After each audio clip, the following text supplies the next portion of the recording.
in the Black Horse Pub.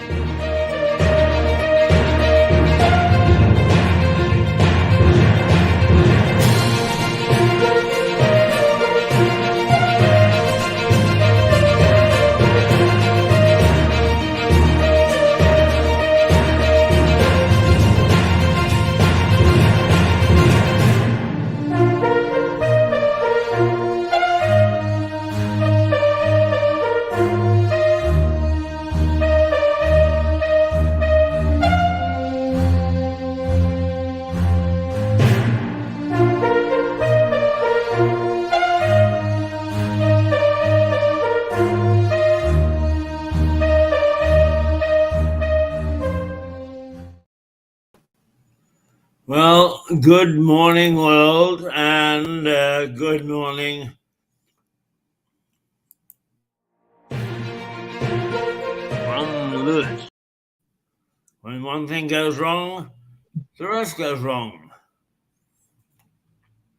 That's what we're supposed to do. Good morning, world, and good morning, Susie. Good morning. How are you? I'm very well. I'm sorry. I'm very well, thank you. Me and passwords do not mix. We do not mix. I add a little water and it doesn't fizz. How are you this morning? Yeah, very well. Oh, thank you. Excuse me, first time I've spoken, so I don't think anybody in passwords mix, to be fair. Sorry? I don't think anybody in passwords mix, to be fair. I think... No, it's all got very complicated, hasn't it? Yes, it has. 16 different sites just to recover it, and then they ask you if you wear napkins and whatever. I mean, it's just incredible. Absolutely yeah. incredible. Now, we've got Rupert Lloyd Thomas watching us. Say good morning to Rupert. Good morning, Rupert. Can I just address myself to Rupert? Rupert, the boys were expecting you last Friday because they had a loss on the post office, and they're going to continue this Friday. So if you've got time, tap in. In the meantime, I'm going to talk to Susie. What's been happening to you? Oh, to me. Oh, sorry, I thought we were talking to Rupert still. That's a lot really this week. I started rowing. That's had a free trial of rowing last Saturday. That was probably my most exciting part of the week in New Haven Harbour. So gig rowing. So that was amazing. I loved that. I was absolutely drenched. The weather was awful, but yeah, it was great fun. Great fun. All right. Yeah. Now tell people what this is all about. What, the gig rowing? Yeah. So basically, it's the crew of 6 and a cox and go off from New Haven Harbour. It's great. You get three free trials before you need to, or before you sign up, just to make sure you like it. So I think for me, it was a bit of a baptism of fire or water, so to speak, because it was the weather. Absolutely chucked it down. So we went out against the tide up the river. And then as we came back down to moor, one of the ferries came in.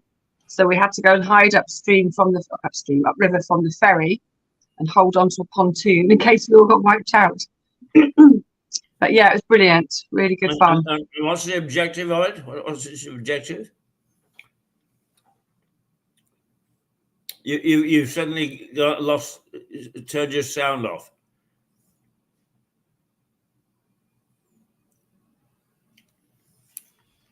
Either you turned your sound off or I've turned my...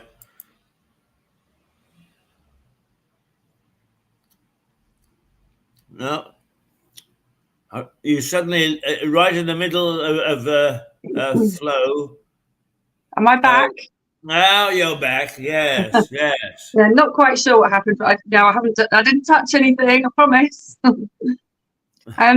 Yeah, it combines I love water, and I I used to do rowing at school a very long time ago, and a friend of mine recommended it to me, and I thought that's great because I prefer to be out in nature and in the elements than in a gym. So I thought if I go in at the deep end in the winter, then when I get to the summer, it's just going to be beautiful, and I'll appreciate the summer a lot more next winter. Right. So it's sort of developing a skill, developing an environment, Yeah, and having fun. yeah, and socializing and meeting new people. And I always think you should all, I always like to try new things and keep learning, keep progressing. And they do regattas, and they go to various different places in the UK. So just going to see where it takes me, really, Keith. Go with the flow. Right. Okay. So, how often do you do that? Well, last Saturday was my first. So it really depends. So I will sign up. I've got 2 more free trials over the next 4 weeks, and then I should hopefully be going every Saturday for a social row. And then if Right. I get really good, he might promote me. So we'll see. Ah, oh, super. I Yeah, so actually exciting.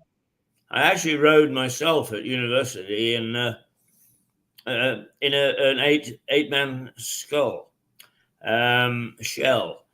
but I was only 160 pounds dripping wet when I was younger. I put on weight since then, and you had to really be almost 200 pounds to get into the main boat. I never pursued it seriously. I stayed with rugby, Oh, but right, yeah. but rowing is a great deal of fun. Yeah, I did it when I was at school in Durham. So I did it on the River Tyne. All right. So yeah, so I think probably like I can't remember the boat, but I think there was about 8 of us in it. So it was nice to sort of that's 30 odd years ago, so it's quite nice to be able to see if my muscle memory is still there. So I did Yeah. catch a few crabs. Yes, I did too. It wasn't. I love watching it. If it comes on television, the World Championships and so on, I watch it and I get quite excited by it. It's But I don't think I beautiful. really want to go back into a skull. And I'm always fascinated by some of the television programs, such as Morse and Lewis, because it is shot in Oxford, and you always see people sculling just for the pleasure of it in the background. I mean, my memory of it was bloody hard work. Right, what else have you been up to? I think I've just been at work really this week. It's been fairly quiet. Yeah, I've not really done much else really. But yeah, just a quiet week so far. I imagine that Teddy is happy with that. Yeah, I'm not at home at the moment, so he's at home with a friend of mine, who entertains him and feeds him. So I think he's abandoned me in favour of lots of food. Well, let's take a look at the papers. Well, actually, before that, let's just take a look at the weather, because everybody's always interested in the weather. Never mind the weather as long as we're together. And here we are. It's today. We're increasing again in temperature. It's going to be 11 degrees today, but it's going to be light rain. Now, it's not raining here. What about Uckfield? Is it raining in Uckfield? I've got to take these off to look. Nope. I can only see the screen, but no, it's not raining at the moment, so it's nice and dry outside still. Right. And So a no gentle rain here. breeze. A gentle breeze. I've not been outside yet, so I can. Well, Yeah, very gentle breeze. I actually came in on the bus because there's something gone wrong with the battery on my scooter, so I'm having to travel by public transport. So I really haven't experienced what it's like outside either. Yes, but plenty of opportunity for me to go out today. I've got lots to do. Are you coming to me today? I am, yes. I'll be there later this morning. Oh, there you go. What time are you coming? I'll probably be there just after 11, and I need to assess the crunchy nut cornflake damage. Yes, you're right. It's always a disaster, isn't it, when you walk through the door? I don't know if you just get a whole handful of crunchy nut cornflakes and just throw them up in the air and see where they land. You've got me in one. Fortune telling on a different level. Right, let's take a look at the headlines in the papers this morning, because there's quite a difference in the headlines on the front pages, but all of them are dramatic. Now, the Daily Mail says indefensible, and despite growing global threats and warnings from military top brass, the Chancellor rejects calls to boost forces funding in the budget. It was a day of royal tragedy and drama, according to the Daily Mail, as it covers the death of 45-year-old Thomas Kingston, who was the husband of Lady Gabriella Kingston and son-in-law of Prince and Princess Michael of Kent. In the second of a pair of royal headlines, the paper says Prince William mysteriously missed a memorial service for his late godfather, King Constantine of Greece. Below the royal coverage, the paper leads on the story about Chancellor Jeremy Hunt reportedly deciding not to boost defence spending in the upcoming budget in its headline, Indefensible. Now, I follow the immediate royals as much as anybody, I guess. But I must say that Thomas Kingston and Lady Gabriella Kingston don't resonate with me. Do they resonate with you? No, they don't either. So I have read that this morning. I think he was 45, isn't it? But no, I've not heard of them before. So we'll have to just wait and see what the news is, really, because it's very young to die very suddenly. Yes, it is. I don't know where they stand in the pecking order. I mean, obviously, all newspapers have a royal watcher. And we've got the window cleaner this morning. God bless him. He's got more water pouring down the windows so I can see out. I can see the people walking by. Nice bloke too. Said hello when he came in. Sorry to interrupt. Yeah, I don't know. I think really I'm going to have to wait as well to see who these people are. Now, King Constantine of Greece is somebody who appears in my memory, although I don't know much about him. But yes, William is not the sort. I mean, he turns up at Twickenham, he turns up all over the place. He's a very hardworking royal. So it is a mystery, and the royal family have not been mysterious. So they've been fairly open so far. So the fact that he missed that, and without explanation, does that start alarm bells in your mind? If it's out of the ordinary, and because he is very consistent with his presence, I've never known him to let down any royal engagement. So again, it's all speculation. Obviously Princess Kate's been in; she's had surgery recently. The king with his cancer. Yeah. So it's all just speculation. So again, until something is announced further from the palace, we just have to wait. And I'm sure they will announce something at some point to inform us of the reason. But they're all a bit sickly at the moment, aren't they? The people. Yeah. And certainly in Parliament, I think they're going to be a bit sicklier because things are not going the way of either the government or the official opposition. I think perhaps what we're going to see, as Harry Atterton from Normandy forecast on Monday, is we're going to see huge changes in the political makeup in this country. And I've got a feeling that he's right. Well, I think there has to be excuse me, a massive shift, because it's clearly not working at the moment, and the change of from the change of constituencies, so we're just swapping one to the other, and not a lot is changing. So I think that there does need to be a massive cultural shift in the government. That's only my view. That's only my view. Indeed. I think that we are in for a lot of changes. I think that everybody has sort of taken the status quo for granted, and whoops. Oh, you've gone, Keith.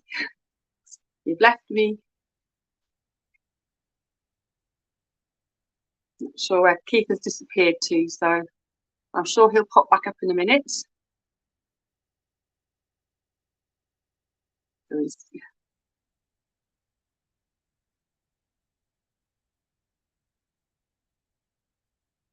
No, he's disappeared, so I'm not quite sure when he'll reappear again. So I'll just sit here and say hello to you all and wait for Keith to reappear.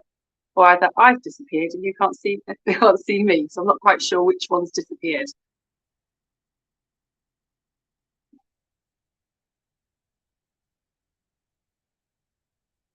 Now, I'm sorry, I was a bit light-fingered there. You disappeared. More tabs open than you can shake the sticker. I wasn't sure if you disappeared or I disappeared. I think that you stayed there. I think it is me that.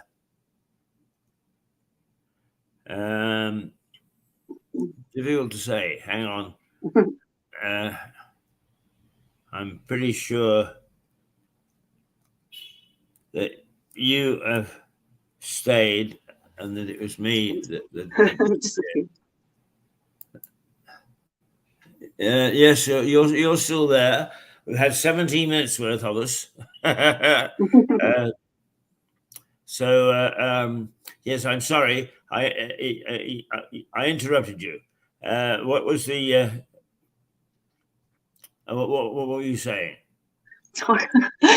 I can't remember, to be honest. You disappeared mid-flow, and what we were talking about.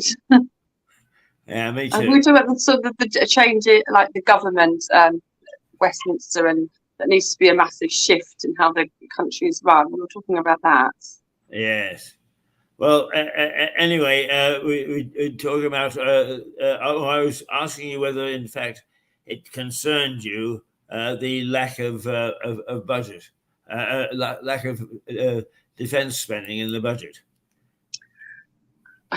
It's something that I'm not, I can understand sort of more budget on a personal level to me. I don't know how the defence budgets work. I don't know how much money has already been poured into defence, what the pot is.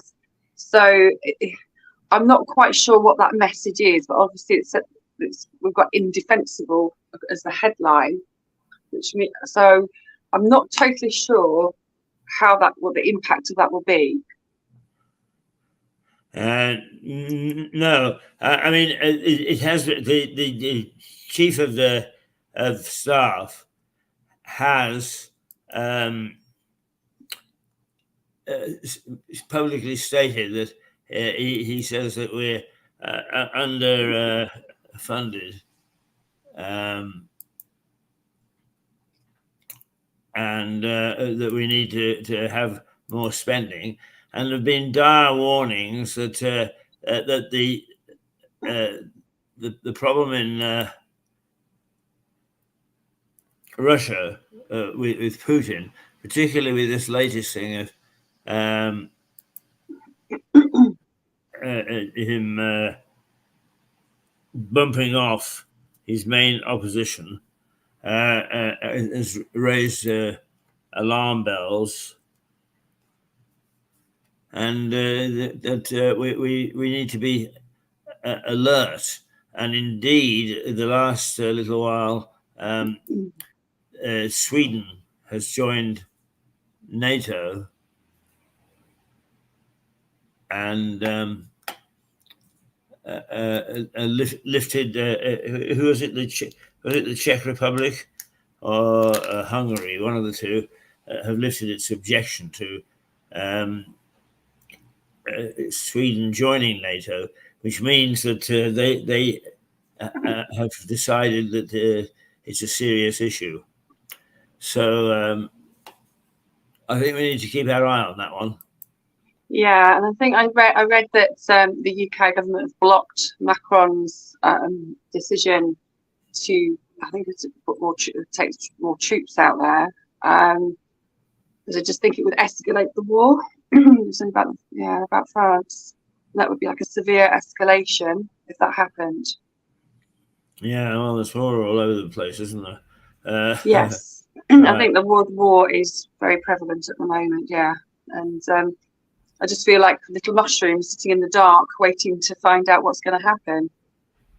Actually, it's the people that I think are likely to start a conflagration are people like Lukashenko in Belarus or the guy in North Korea. They're the rogues because they don't see things in a global sense. They only see things locally.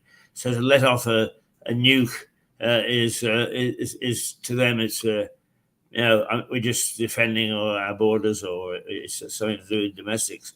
They don't realise the implications. That's the worry with me. Anyway, the Times. You made your point, and now end protest, says Cleverly. Also covering the grief by the royal family, the Times headlines is "Royal shocked by sudden death," next to a picture of Thomas Kingston and Lady Gabriella. The paper's lead story focuses on their own interview with Home Secretary James Cleverly, who expresses his view that pro-Palestinian protesters have made their point and do not need to continue with their demonstrations, which, in his words, are not really saying anything new. What's your thought on that demonstration? Well, I think it's a fair point, to be honest. The whole point of a demonstration is to to get your point of view across. Once you've made that point of view, then you're just continuing to sort of aggravate. And I think if you continue to do that, it draws negative attention to your demonstration rather than positive demonstration. So I think there is a place to say we've made our points and then just step back. Right. It brings me back to that saying that my lady does protest too much. When you protest too much, it becomes less impactful than if you do your demonstration and get your point across. Okay.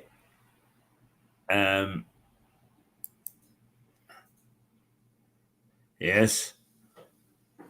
Let's look at the next. The Daily Mirror, the next one. Shamed Andrew leads royals. The prince still doesn't get it. The Daily Mirror leads with the memorial service for King Constantine and specifically a picture of Prince Andrew, apparently leading the British royals into the chapel. The paper points out that shamed Andrew was front and centre while Queen Camilla discreetly went in by a side door. The prince continues to be dogged by questions over his friendship with the late paedophile Jeffrey Epstein, but denies any wrongdoing. How do you feel about Andrew back in the limelight? I did see the picture, and obviously this is a memorial situation, so it's he's there grinning away, while everybody behind him is, their demeanour is appropriate to the memorial service, where he's at the front, this big grin, and I just don't think it's appropriate. And I think, whilst Andrew's hang up to dry, also Harry is on the sidelines, and I think he should know where his position is. And obviously Queen Camilla being discreet, that is the royal, how they present themselves. She's being discreet, and he's at some sort of party. So I just don't think it's appropriate at all. But somebody must have appointed him to lead the party into the church, I think it's a church. So I don't know who that person would be. Doesn't they? Yeah. So I don't. Yeah. But you don't smoke, do you? Sorry. You don't smoke? No. Right. No, I saw. Yes. Do The you? Metro. No, you don't. I know you don't smoke. Of course I No, don't. no, I haven't touched a cigarette since 1980. No, I Um, used to. I used to. So I was 30. I can't even imagine myself smoking now. no, I can't either. In fact, well, I must say that the smell of a lighted cigarette wafting past me still is attractive, but the taste is awful. Yeah. Right, the Metro, £16 for a pack of cigarettes. Wee! Wow. A pack of 20 cigarettes is going to set smokers back £16 after next week's budget, according to the Metro. The planned huge tax rise is part of a war on smoking and vaping, it says. Good move, bad move? What's your view? Um, I think that's a good incentive for people to give up. I mean, it's been many, many years now what the side effects of smoking causes. And my own uncle died as my auntie Jill used to chain smoke, and he died of cancer from inhaling. I can't remember what you call the expression now, but secondary inhalation of her smoke. Um, so I did give up, and it took me a few times, but I did give up. And once I gave up, it was pretty easy. But the cost of a packet of cigarettes, I mean, £16 is just crazy. And I do hope people realise that it's time to quit. And I know the vaping is very appealing to. They've made all these lovely, beautiful, pretty boxes. Even I'm tempted with the vaping and the lovely smells. But then you just see people walking around in a shroud of smoke, and they consistently vape rather than vape once every half an hour. It's just permanently vaping. You sort of see cars down the high street, just this will of smoke inside the car. But to me, it could increase theft, bringing in more sort of cigarettes from abroad, smuggling them through. And so for me, that could sort of indicate another sort of parallel to that in terms of increased theft. Right, now, here's a pleasant surprise for you. Somebody who's far more intellectual than I am. Good morning, Philip. Yes, hello, Keith. Hello, Susie. Morning, Philip. I hope I find you both well. Yes, very well.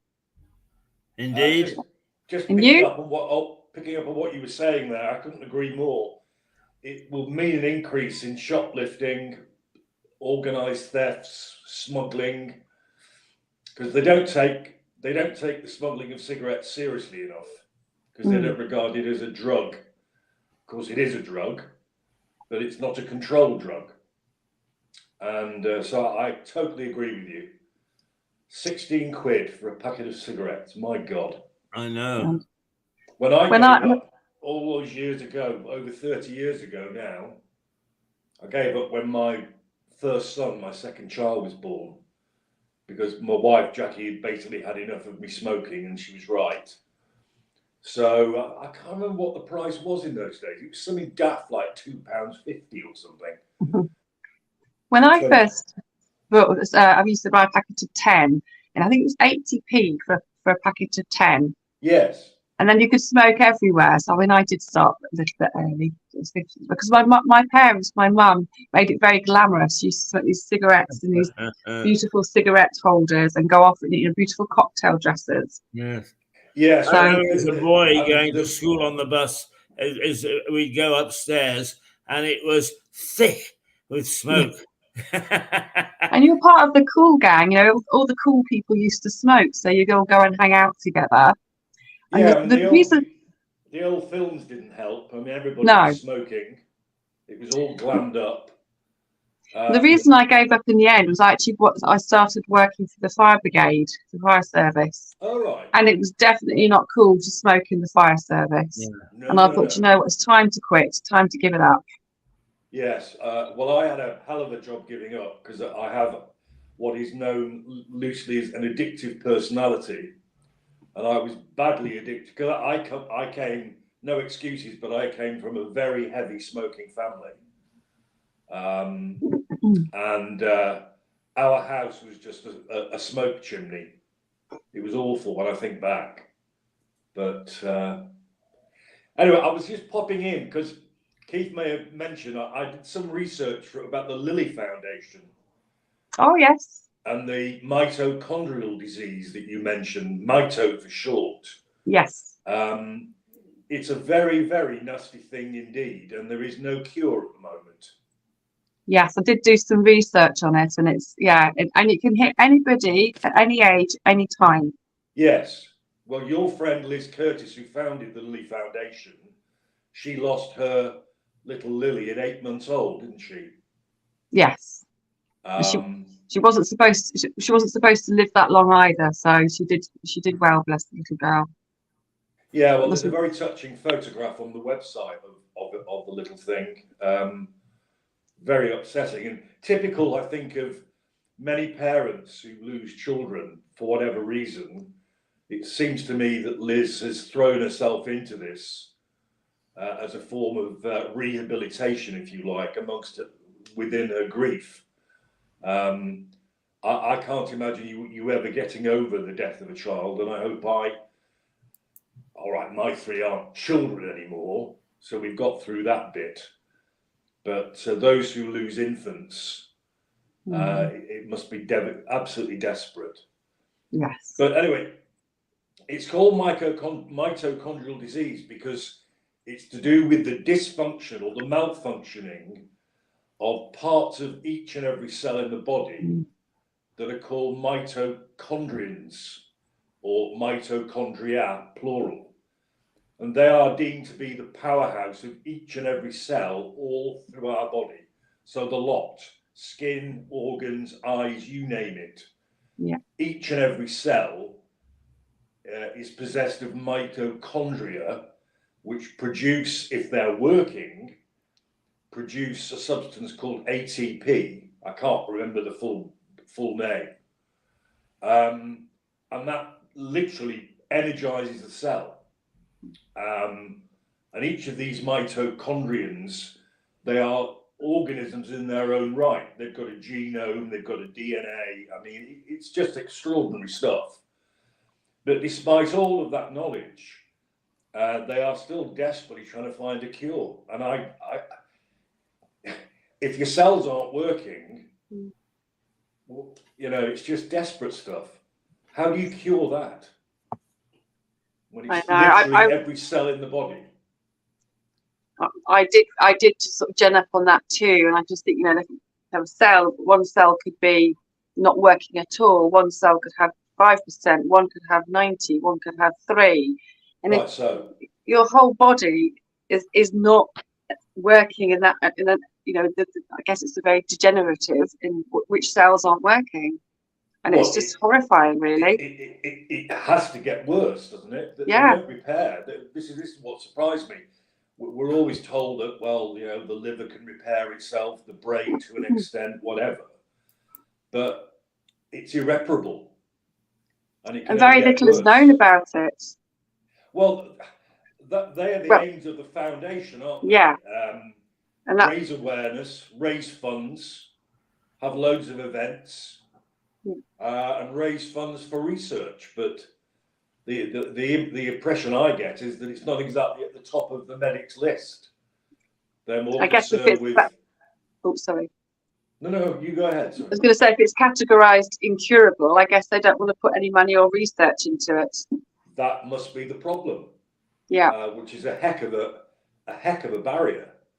I mean, my wife has MS.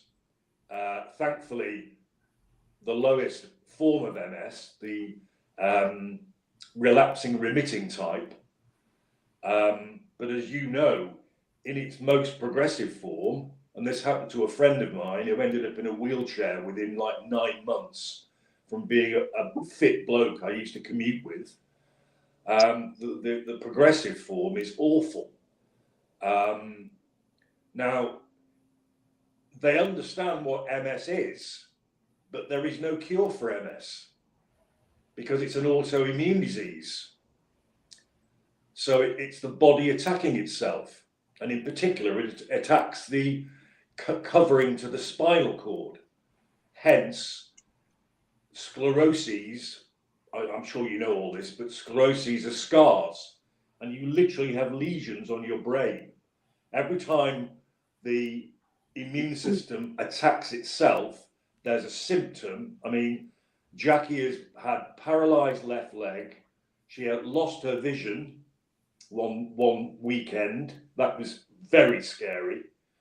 She has spasms, involuntary spasms, and she's imbalanced on her left side. And that's just the lowest form of the disease. But they understand what it is, but they can't do anything about it. You know, that all over the world, they've tried various drugs. In Canada, where Keith worked and lived, they use a particular barbiturate that they think at least calms the MS down. But the UK medics aren't convinced of that. So these are two very similar things. And these are horrible things. So all credit to Liz. And, you know, one has to wish her well. Yeah, she has a huge amount of support, and when we've attended the charity events, I mean, it's always totally packed out and full. Well, that's great to hear. That's great to hear. Does she live in Lewes as well? No, I'm not quite sure where she lives. She's more a friend of my partner's. He knows her better than I do. Oh, I see. So I'm not quite sure where she does live. No. Well, it doesn't matter, but not in Lewes anyway. No, and it's not in Lewes. You got to know her through your boyfriend, yeah? Yeah. Yeah. Right. Well, I just thought I'd pop in, say hello, and chat about that because I've got a 9 o'clocker in a few minutes with John Prideaux, Keith, haven't I? Yes, indeed. And I've sent the invitation off to him so he could pop up at any moment. So if you want to stay and chat, you'd be very welcome. Well, I'd rather take a comfort break and then come back. So very well. Can I leave and then come back in? You can. Using the same link. Yep. In fact, what I'm going to do is hopefully remove you and then put you back on. If you just come and sit in the same place when you're ready. I think it's gone.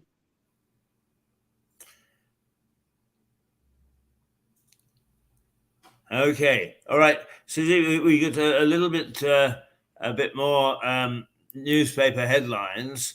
Yeah. The Daily Express. I'm not racist.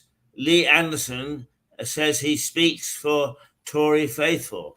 The Daily Express keeps former Tory Deputy Chairman Lee Anderson on its front page for a second day with the headline, I'm not racist. He was suspended for suggesting London Mayor Sadiq Khan is controlled by Islamists. Anderson tells the Express he was simply speaking for the Tory faithful. Any reaction to that, Susie? I did actually see the interview last night with Lee Anderson, and what he's trying to say, and I can see that from his point of view, and he stood firm, he stood very firm with his point of view. So I admire him for his integrity and standing firm with his point of view. It might not be the point of view of the nation and anybody else, but I do admire somebody who sticks to their guns, and that they believe in the truth that they're trying to say. I can see from his point of view, there's been lots more demonstrations with Sadiq Khan being mayor. So if you go back to Boris Johnson's days, I don't remember any demonstration. Excuse me, I'm a bit of a dry throat today. But obviously, you know, the suggestion that he is being influenced because not because he's a Muslim, he was saying, because of Islam, rather than him being a Muslim. But it's not one of those things you can't ever know. Yes. So, right. So as I say, is his point of view, and he's being backed by the Tories, is what he's saying. So the only thing that I can really sort of say on that is that I admire someone who sticks to their own integrity. but whether I approve of the message that he's trying to deliver or not, it's, I can't without any proper facts. I always need facts, and I would like to see facts and figures rather than making a generalized statement. Right. Well, let's go to the paper that normally raises a laugh. The Daily Star leads with a story on Taylor Swift being accused of being a cheeky Satanist, although it does admit its source for this claim is former Boyzone singer Shane Lynch. Any thoughts? Well, I think there's just the tongue in cheek, isn't it? And she's a great sort of figure. Now we have John Prideaux with us. John is an expert on artificial intelligence. Meet Susie, who comments on a Wednesday morning on the papers, and you probably just heard we had a little peek at the Star because it normally gives us a bit of a giggle. Any thoughts on Taylor Swift and Satanism? Me? Well, no. I think if you can get Taylor Swift on your front page with any story, you're on for a winner probably. I did watch the Super Bowl, and there seemed to be more coverage of Taylor Swift than there was of the match. That was a Super Bowl. Yeah, I've caught a frog in my throat. So forgive me.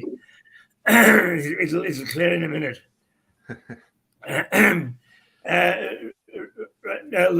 Susie, thank you very much for getting up an ungodly hour as usual to join me.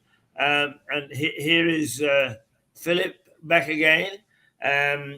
So you can, Philip, you can say goodbye to Susie face to face, as it were.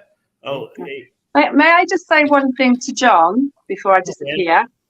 Because on the subject of AI, I was a student at Canterbury back in 1990 to 93, and you have to write a dissertation. You give me your frog, Keith, and you transferred your frog.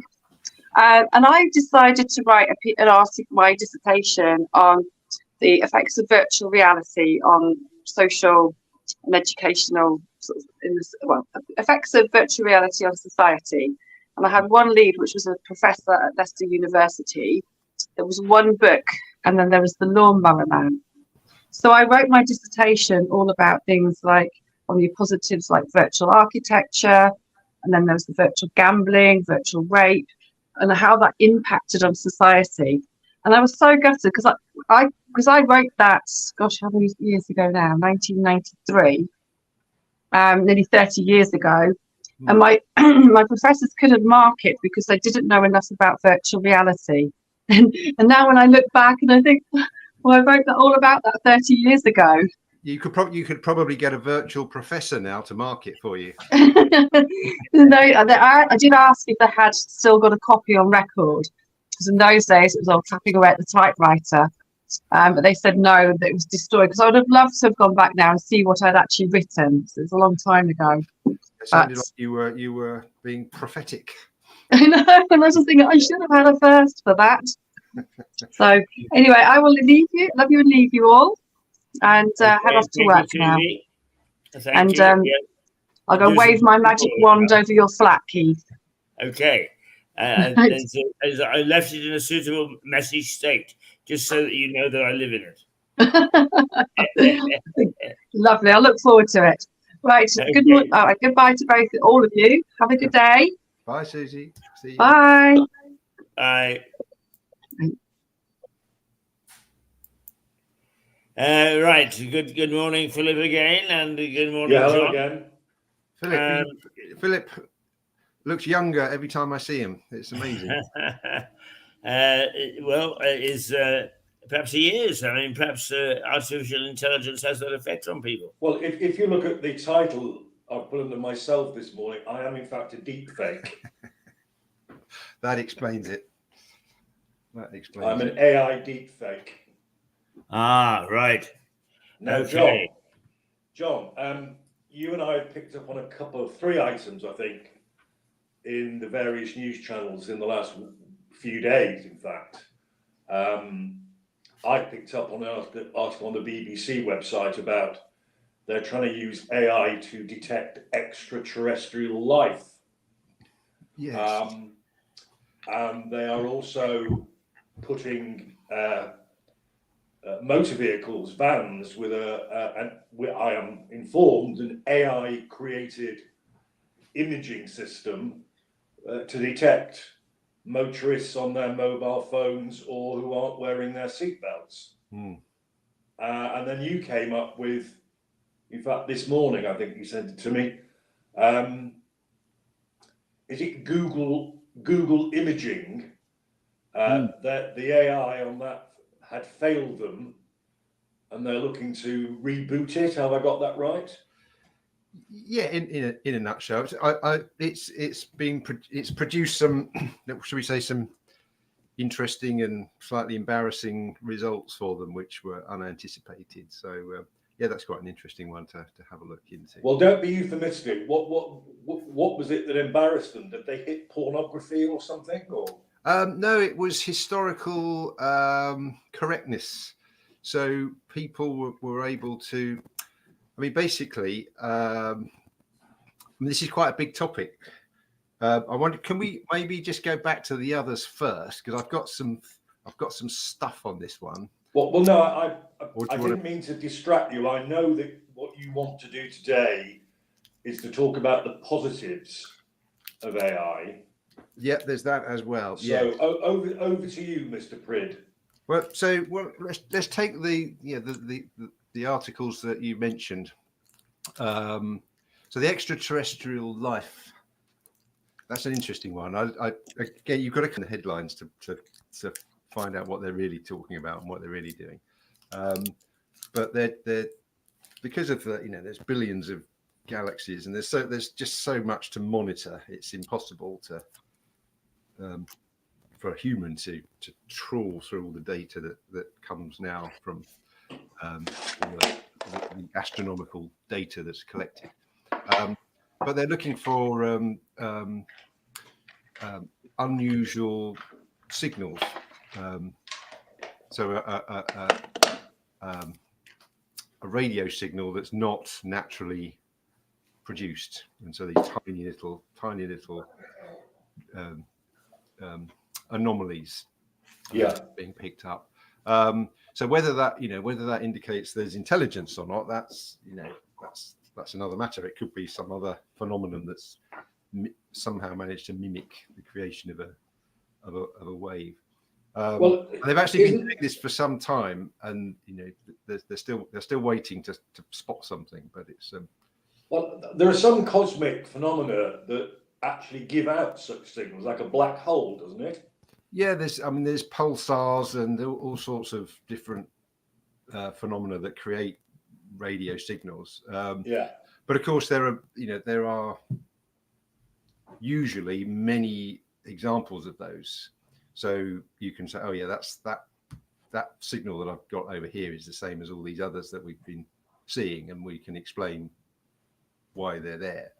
But so they're looking for the inexplicable. They're looking for something that pops up in this billions of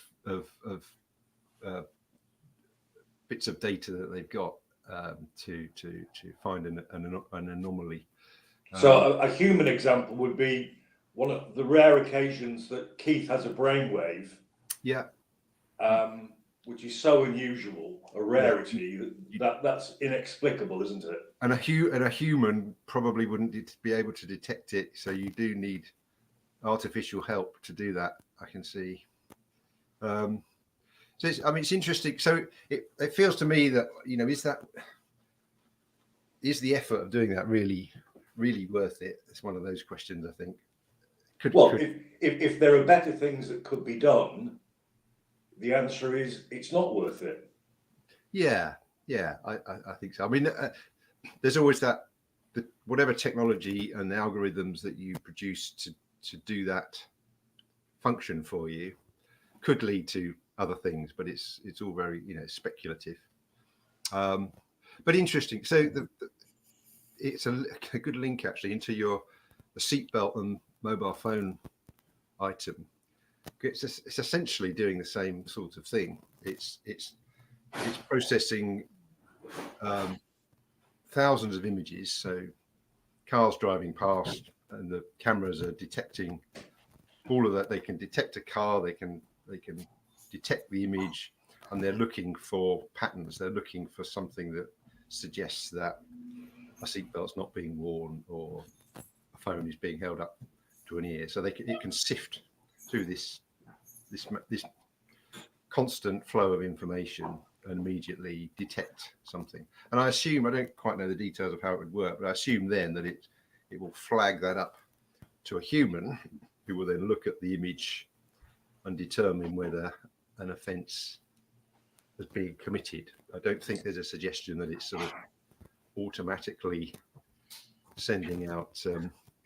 No, I didn't get that impression. So that there has to be a human at the end to make a judgment call. A bit like VAR, really.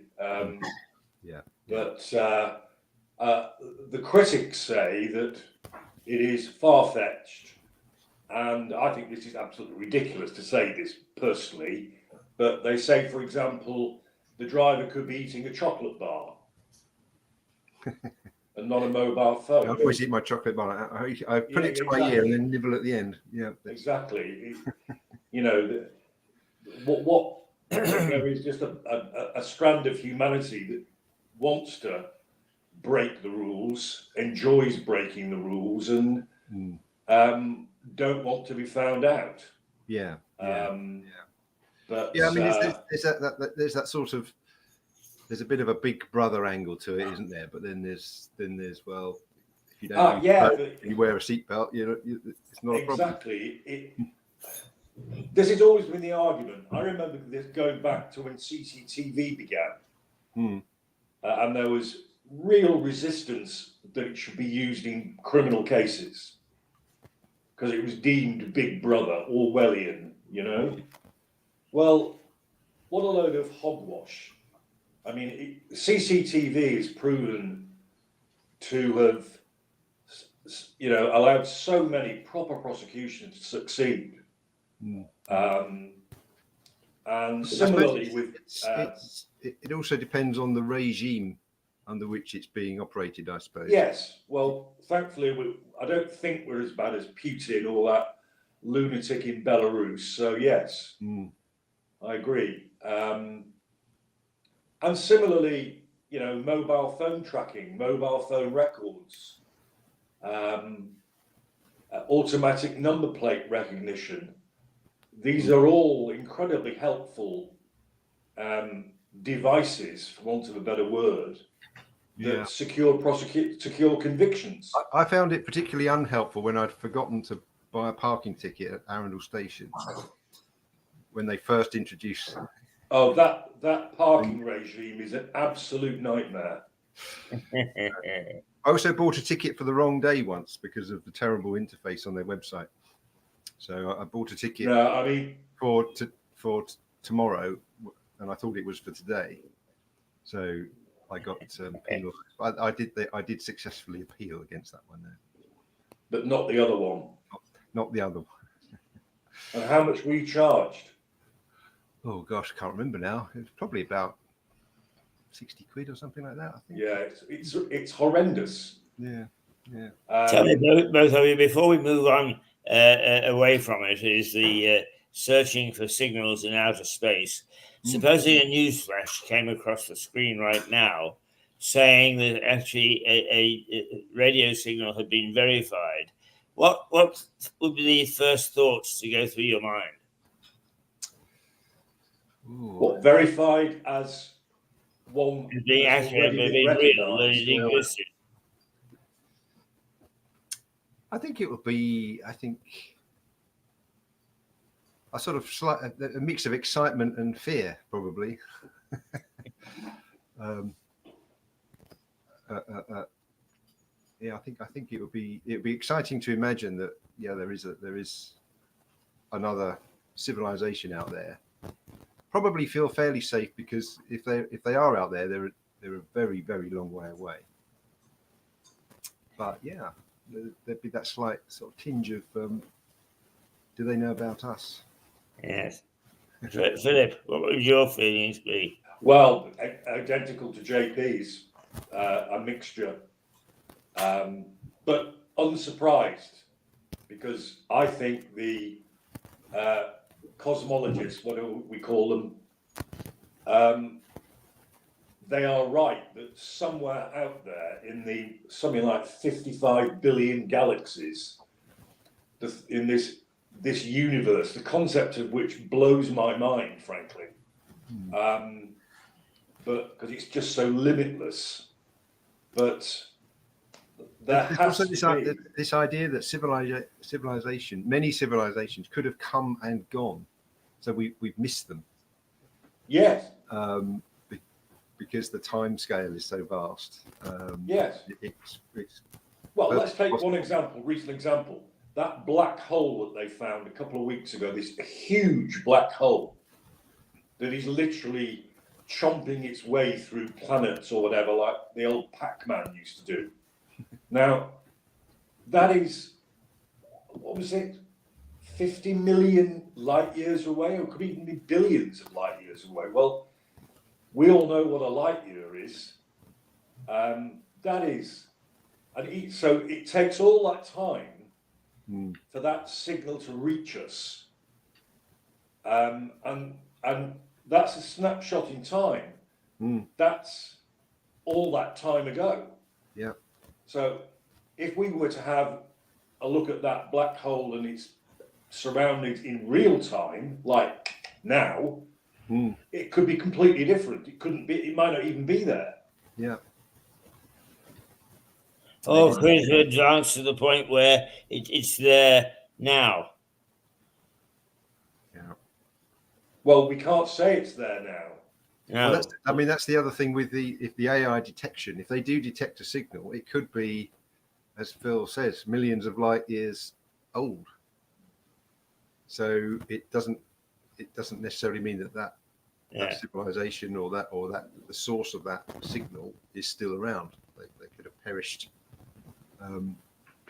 through. I think you reassured me. We can carry on.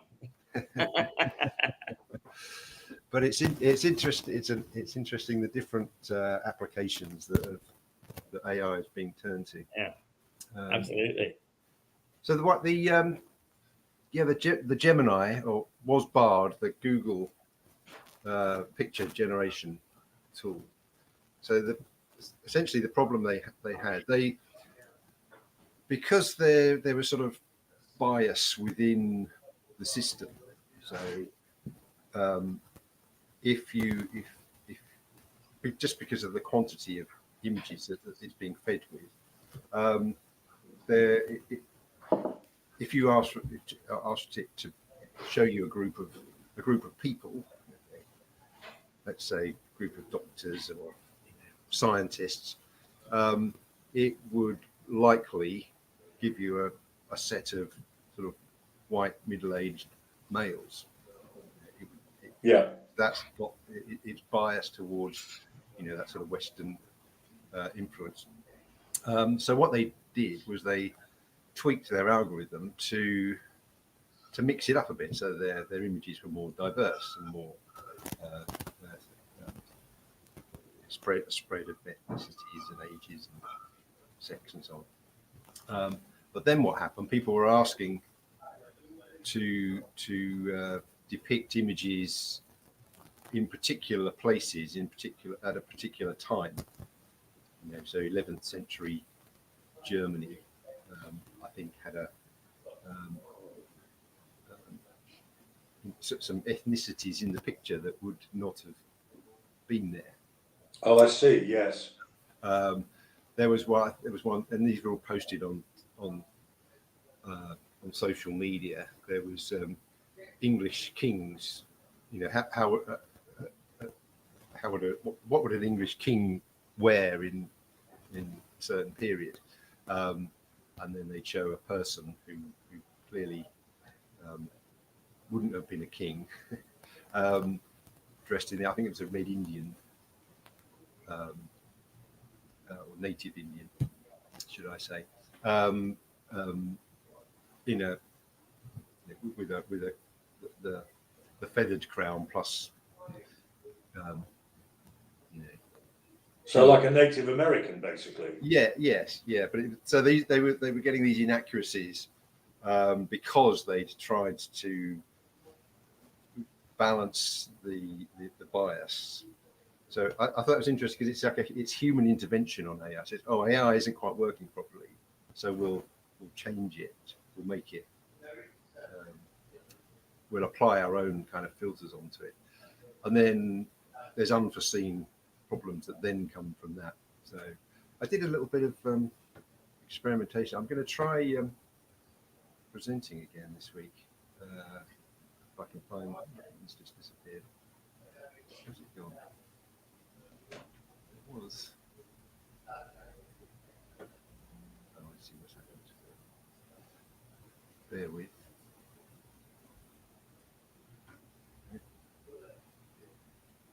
Oop. Lost you.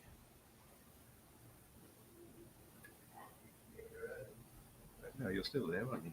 You're still there? Yes, you're still there. Oh, there we go.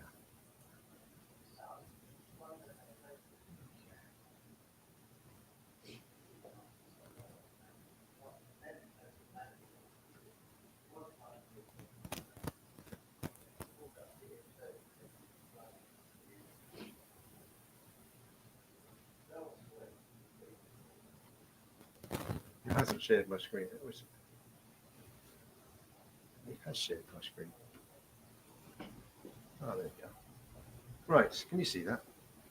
Maybe not. No, we can't see anything apart from you, John. God, no dear. It says I'm sharing my screen. Well, okay. We'll have to try that offline and do it some other time. But essentially, I asked a well-known picture generating tool to depict a board of directors. I thought that'd be to see what kind of biases it might have. And actually, it wasn't too bad. It had a good old mix. Although everybody does seem to be the same height, which is quite odd when you look at it. It sort of looks unnatural. You've got all these diverse people sitting around the table, but they're all exactly the same level. But then that is truly artificial. It is. The other weird thing is, I thought, well, let's ask it for mature. What's the definition of mature? And I think this is where it gets a bit tricky because we have our idea of what's meant by these words. It's all about sort of language, isn't it, in the end? So mature directors, they all have beards and wear glasses and look like it's come up now. It's come up. Yes, it appeared in our green room, and I just noticed it. I've put it up, John. Oh well, I'll nip back to so that was the first one that it produced, which was interesting. As you can see, everyone's sort of equal height all around the table. But this was quite funny, I thought. So this is mature directors. So all directors seem to wear suits, have glasses and beards. If you add the word mature. But then I thought, well, handle age. So, that was another mature one. Yes, they all look like family, don't they? And this whole beard thing. The other week when I was trying to do a mature journalist on a electric scooter, it always put a beard on the character, which was quite frustrating, really. I don't Yeah. know why it does that. Actually, we three are the only three men that I ever see in a day who actually haven't got a beard. Really? It seems to be very prevalent at the moment. So that's it. I mean, this is where I guess the bias comes in. They must have many pictures men with beards that are described as old or mature or aging. Well, the one on the right with the red hair on that one, he doesn't look old at all. No, well, maybe he's mature in another sense, in that he's sensible. It could be that sort of definition. No, he does look very. I agree. He does look very sensible. Really rather boring, but there we are. Yeah. The glasses that I've got actually. So this one was 2 mature and 3 young board directors, and it actually got the numbers right, which is unusual. It quite often gets it wrong. If you ask for numbers of people, it gives you a different number. Well, the two females look identical. They do. They got exactly the same haircuts. Twins, I would say. Easy on the eye. Yeah, that's the other thing. Everyone's quite sort of, I suppose, by. I mean, this is tricky ground, isn't it? By our definition of good looking, they all seem to be quite good looking, let's say. On this one, I specifically asked for black board directors. So that was, I think, in this very quick test, what I discovered, if you're very specific, you can create your own diversity or non-diverse pictures, whatever depends what you want it for, what you're doing. But you can get there in the end, but it takes a bit of trial and error. So the final one was the hipster board directors. So yeah, they look quite a groovy crowd. So did you actually produce an image of an elderly man, mature man on a scooter? Well, I did, but they just weren't that great. I'll have to have another go at it. I'm getting better at using it. It's interesting that you have to train AI, but you also have to learn how to use it and understand the quirks and anomalies, and that takes a fair bit of time. Again, Anyway, they were very good, JP. We get the same thing twice, so if I asked for the same picture again, it would come up with something different. It would always be slightly different. So I couldn't reproduce this picture and say, "Oh, can you just do the same thing but without the hats?" It would just come up with a completely different picture. So that's a drawback.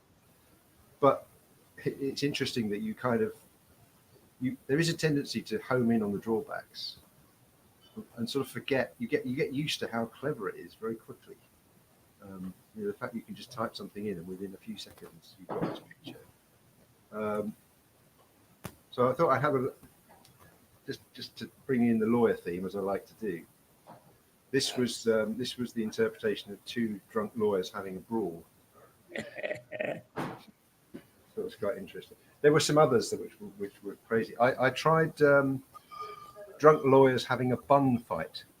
So I thought, it might depict people throwing bread rolls at each other. But it did some weird stuff and put bunny ears on people and stuff like that. I would have liked to have seen that. Maybe next time we'll do the weird stuff. I mean, that lawyer one, that's exactly what Lewis robing room's like. Really? Every day. It's quite realistic. There's something odd on the table which I'm not really sure what it is. It's a gavel. No, there's a gavel, but behind the gavel there's like it looks like some leathery thing. And there's one on the left as well. I don't know what that is. That's just leather sort of pot, and then there's a thing with bits of metal around it. And money on the table, of course. Yeah, and they're dollars. Yeah. Now the next one, I'm pushing the boundaries a little bit, because some things, if you ask for it, it'll say it's inappropriate. Now this isn't, this is not nothing too shocking, but I asked it for 2 fat lawyers telling jokes. Fat barristers actually was the word we used, just to see what it would do, if it would do it at all. I thought it might say, "Oh, you can't ask me that," but it did. So here we go.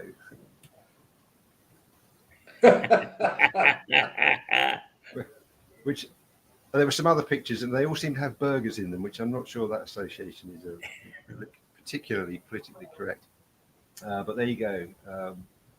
And they always seem to depict them as twins. Whenever you say two of anything, you seem to get twins. So yeah, two drunk fat barristers. Well, the one on the right, you didn't know this, but the one on the right is the spitting image of a very unpopular and very obese King's Counsel who is still practicing.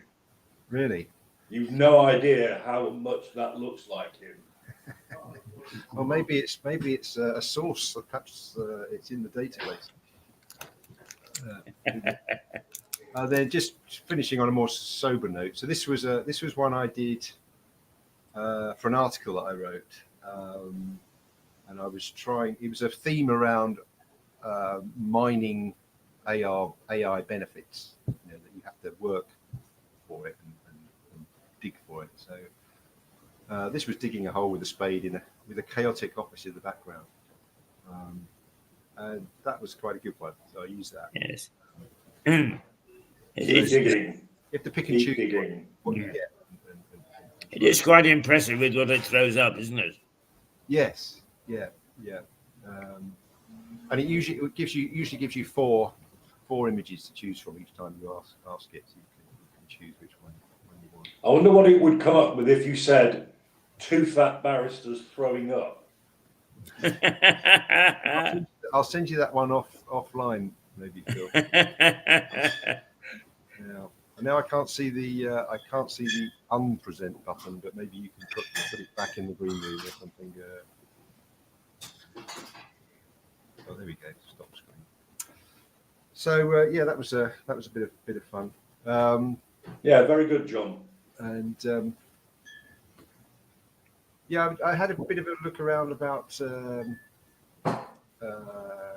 other sort of more positive AI news, which perhaps we don't hear about so much. So there was one interesting one about they've been starting to use, and the government have just announced some extra funding for this as well. So using AI technology with MRI scans, Right.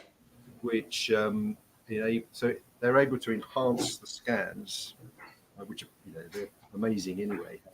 How the MRI scans can image what can't be seen, but then they can enhance it and detect the development of tumours much earlier than they can just by. You see that is a magnificent achievement and use of it, isn't it? Yeah. So the detection rates and also the earlier detection is huge. Yeah, it's double positive. Yeah. So in other good news, there's another interesting project Moorfields Eye Hospital are doing with UCL, University College of London, and they're looking for patterns in eye scans, and they're combining data from what they've collected in the eye clinic over decades, and also from other medical data, and they're now they can draw these data sources together and then look for correlations between the two. So this particular project is looking at eye scans to detect the betrayal of Alzheimer's disease. So they believe that there's a characteristic that in the eye which is associated with Alzheimer's. So, right. You can imagine in the future you go to Specsavers, and not only can they detect issues with your eyes, but they might be able to pick up other things from doing the eye scan. So yeah, well, I discovered you and I both wear glasses. Well, Keith does as well, wear glasses. And I began to use our local optometrist on Tarrant Street, and as does Jackie, because we discovered from them, and it wasn't some sailed gambit, but their level of eye test is so much better than the company you've mentioned. And they also offer 2 levels of eye test. They offer you the 2 yearly, if you're an old git like me, free one, but then you can pay a bit more and you have a very sophisticated scan of your eyes and the nerve and everything else. And I have to say, the glasses I've currently got, which I got from them, the quality of the lenses, the corrective strength of the lenses, they're the best specs I've ever had. So they weren't cheap, inevitably, but they're very wearable. And the quality of I mean, things like they discovered after all these decades that I'm of my age, that when I'm not using my specs, my eyes go like that. They widen. I noticed that. What, with your specs? I don't think you would have done. No, I thought, well, Phil's got that funny look on his face again. Yeah, well, that's nothing to do with my eyes, John. Mention it. Nothing to do with my eyes. And so what they do is to make the adjustment back to the specs much more rapid. They put a prism in each of the lenses, and that causes the eyes to go back in focus and be focused much more quickly. But there we are. That I can recommend them highly. Yeah.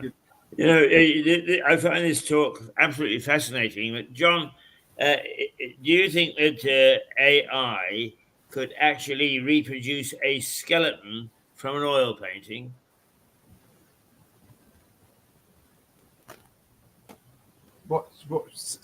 Explain that to me again. So well, let me tell you what's going through my mind. Yes, do. There are a number of paintings of Tom Paine around Lewis and around the world, of course.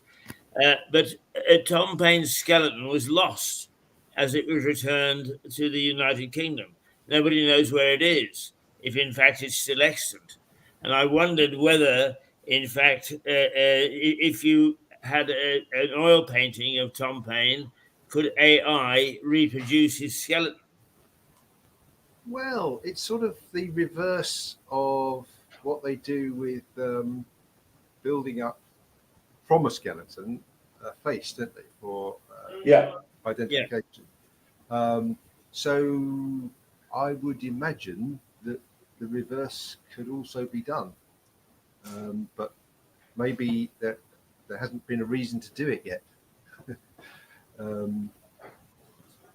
So yes. I think technically it sounds feasible, but whether there's anybody who has developed it, that's another matter. Yes. I mean, you're just opening up all sorts of possibilities in my mind because obviously history is something which I'm very keen, and it occurred to me that we could actually take a painting of Tom Paine, get say his skull to begin with, and reproduce. Are there skeletal remains that could be him that you're trying to? There were, but they were lost. Right. And there is a man called John May in Lewis, who is something of a historian and a real character, who searched for his head for the longest time, and after extensive research, failed to find it. I think he'd be ecstatic if something like that could be done. Yeah. And in fact, I suppose there are so many people who follow and are anxious to find out anything they can about Tom Paine, that they would be ecstatic as well. I suppose you need to comparison. You need to produce the image or the dimensions of the skull, let's say, from the picture, but then you need to compare it with something to determine whether whether it that was right. Finding the skeleton that might be a bit beyond it. But what I think image processing is used in mapping out, so taking pictures of the Earth, and then detecting remains, from the very faint undulations and soil colours and things like that you see from an aerial photograph, and you can detect there's a burial in the corner. So that cannon could be used for historical purposes, Neolithic burial mounds, like that, or human rights abuses, war crimes. Yeah, I mean, they'd have a field day in Ukraine, wouldn't they? Yeah, sadly. So that sort of imaging type technology, that's quite well advanced. I think there's a lot going on in that space. I mean, John, I have nowhere near as much knowledge about this as you have. You think Keith's proposition is feasible.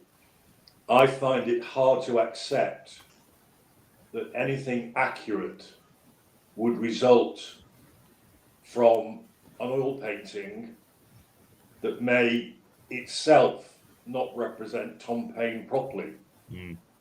Whereas, right, let's take Richard III as an example. They found Richard III's remains, his skeleton, in a car park in it was either Leicester or Nottingham, I can't remember. And I'm sure we all watched the programme of how his face was reconstructed to portray exactly how he looked when he was alive. Nothing like the pictures. And there was no resemblance to the pictures. Yeah, that's a good point. But you don't know how accurate the picture is. You'd have to probably have, if you've got, I suppose, several images that you could corroborate the details. I think my point is that you need the hard copy. You need the skull. Yeah. You need to do it in the converse artificially. To me, doing it that way now, creating an image seems fanciful. Sadly. And what would you do with it anyway?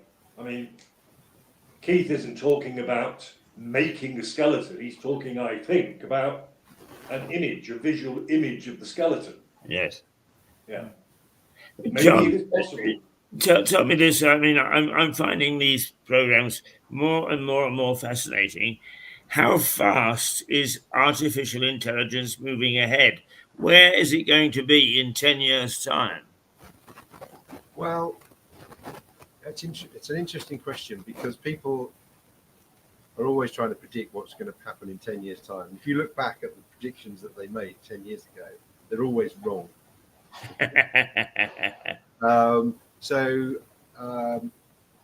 For example, I was looking at a report by McKinsey, a consulting firm, about AI in the insurance industry. And they did this, I think it was 2 years ago, 2021 it was, 3 years ago. And they were predicting what the impact of AI on the industry by 2030.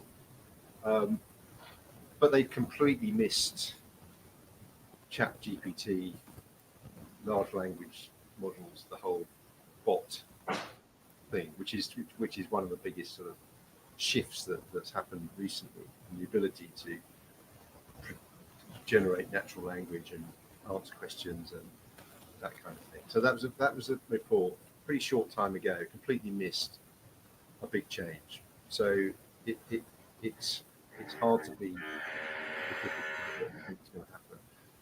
I think it's characterized by this. It will continue to accelerate, and there's lots of money being plugged into it now. The things that will develop fastest are the things that make money. So the whole advertising element, predicting what you're likely to buy based on your your online activity and the other activity they can detect. That's probably going to get very more and more clever. There's lots of money going into that. Other thing, I'll predict that there'll be some unpredictable things. There'll be sudden shifts. So we might wait 2 years, and then there'll suddenly be a big change. And then you wait another 3 years, and it could be another big change. And what those are is difficult to know. But it's usually the things that you're not expecting happen. I'm trying to think of another example. Text messaging. That was a bit of technology plugged onto the side of the telephone networks that an engineer developed, and no one really thought much about it. They didn't think it was much use. But of course, that was the beginnings of messaging and texting, which has become. Yeah, I mean, if you look at how that has evolved from almost just simplistic, prosaic beginnings, and now you can do virtually anything with it. Yeah. Emojis, send photographs. I mean, extraordinary. There was just reminded me actually. I saw an article. Someone had posted a little clip from I think it was a journalist or somebody in the technology industry being interviewed, and they had text imaging. So this is the next stage from text was then you could take a picture on your phone, and then you could send it. But it was because of the amount of data that it used up, it was quite expensive at the time to be able to send an image from one phone to another. And this chap was saying, I don't really see any kind of demand for it.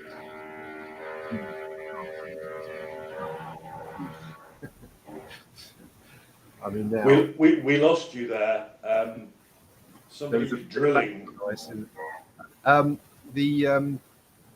The next level of text was being able to take a photo on your phone.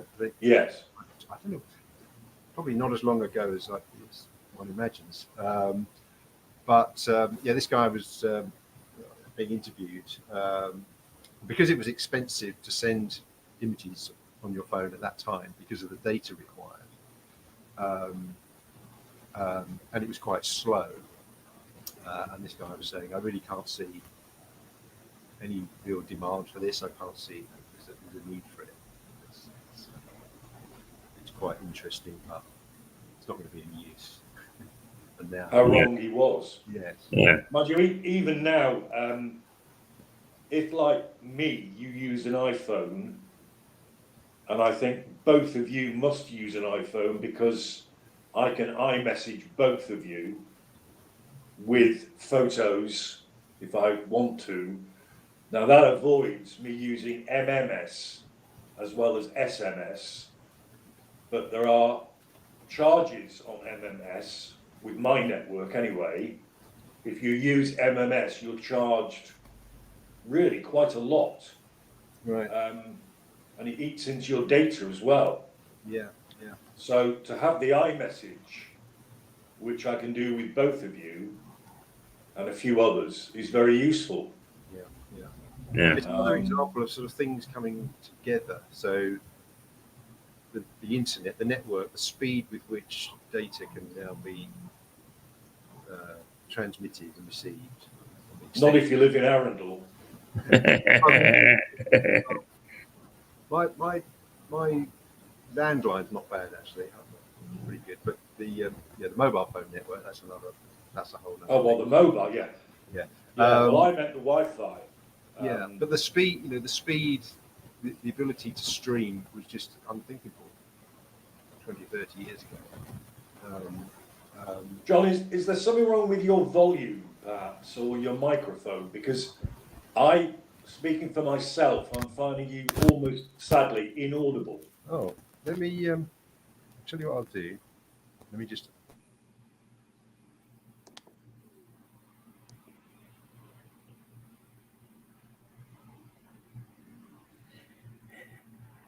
Now totally inaudible.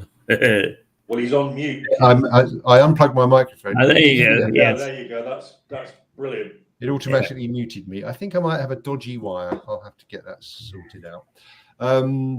That's a lot better. Good. John, could I ask you this?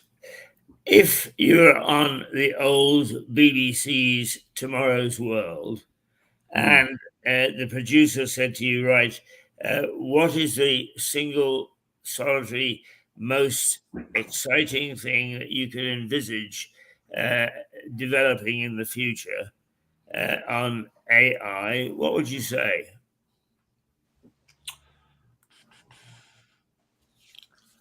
Oh, I think the medical applications is probably the most exciting, interesting area. Absolutely. Yeah. And bionics is already becoming quite amazing, with prosthetics being controlled from tiny signals in muscular signals. That's pretty amazing. So yeah, I think that's all the advances in the sort of the social side are probably, they'll probably come with equal downsides. Yeah, and if they could, I don't know if this is really an application for AI, but something that could put the bins out on a Wednesday morning without me having to. that would be good. Yes. Well, we may not have to do that much more if the council make the cuts they're threatening to make. Our council tax will go up in April, John, as it always does. But they're threatening fortnightly collections now. Yeah, I know. I suppose the other one thing will be hoping it can help with measures to tackle climate change and environmental issues. So the more information that can be processed and understood about that is a good thing, I think. Yeah. Do you see any advances in sci-fi? Suggest, for instance, that there'll be bionic boxers instead of humans, bionic golfers instead of humans. Do you see that as a realistic prospect, or is it just sci-fi? I think it's a bit of a distraction. It's a good headline catcher, but when you think it through, it's hard to see the real the advantages of a very expensive robotic golfer. I suppose if you're particularly unpopular and can't find a partner, steady on. Then you might need a robotic friend. We're not all as smug as you, Prido. Yeah, right. Yeah, right. The robotic mate. Yeah, there you go. Well, I'm reading this at the moment at my wife's insistence, and it's actually rather good. Wow. And it's a series of, chapters inevitably, and it's about man-made robots getting far too clever for mankind and starting to take over. And I haven't finished it yet by any means. I'm about halfway through. Yes. But it's rather caught my imagination more than I thought it would. Have you read it, John? No, I haven't. No. Right. Well, when I finish it, I'll lend it to you if you're interested. Pop it round. Yeah. Because I think you'll enjoy it. They'll have to be very clever to beat the Triffids. Yes. They are the Triffids. They weren't robots, were they? No, they weren't. But they were very, very clever, and they're waiting for us to become so reliant upon computers before they strike again. Well, they'll have no problem with you, Keith, because you can't do your computer. Oh yeah, you must have fixed your problem. What happened was it was pure fluke. I managed to get into his Microsoft account. Yeah. And we Phil the reset the hacker. password. I reset the password, and so he got in. Oh, amazing. Despite that, he's still making a pig's ear of it once in a while, like on Monday. But then again, I managed to get into the account, double check that the username and the password was still working, which it was. So God knows what he did. It could be my computer. It's very old. No. Anyway, gentlemen, I think that we've had a fascinating morning. Thank you very much indeed. We shall see you in 2 weeks' time. Yes. Hopefully. I think I'm all clear. Yes, I mean, to me, the topics are endless and all absolutely fascinating. I'm just enthralled. And Philip, I'm glad that you become MC, because I'm happy to sit on the sidelines and be amazed. So thank you both. Well, again, it's become, as I like it, it's become conversational, really. That's the key. And John, bless him, although we may dry up eventually, but he comes up with these ideas, and I keep an eye on the news. Right. There's always something. I think there must be some kind of quota of AI articles that the BBC has to produce each week, so there's never a shortage. No. Anyway, I'll work on the scooter picture and see if we can come up with something. All right. I think that those directed pictures were very good. In fact, I'm not. Can you send those to me, or some of them? Yeah, I'll send you the deck. Then you've got the. All right. Excellent. Yeah. Thank Okay. you. I'll see you on Friday, Philip. No, I've got the dentist. Oh no, that's right. You've got the dentist. So you'll see me at 08:30, please, on Monday. Right.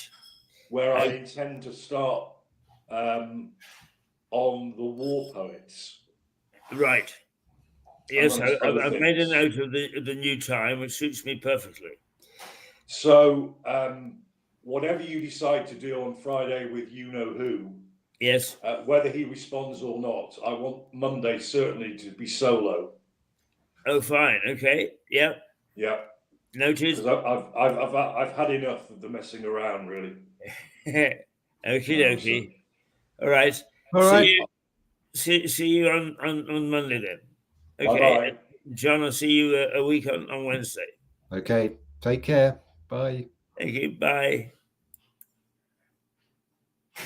Okay. Coming up next, we have Stuart Dolby, and he'll be along in a moment.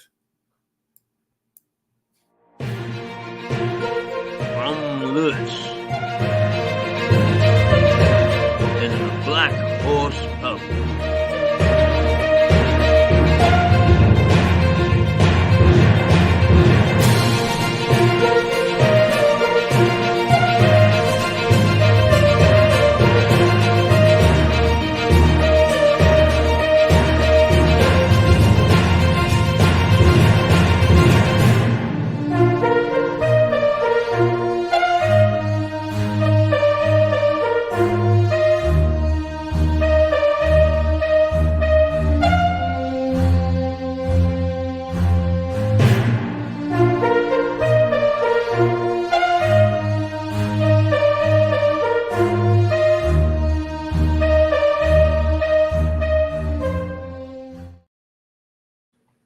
Right, before we go, let me remind you the pub quiz. The second Sunday, pub quiz at the Black Horse, the second Sunday in the month, so second Sunday in March. The Six Nations on Saturday. Oh, that's not. There we are.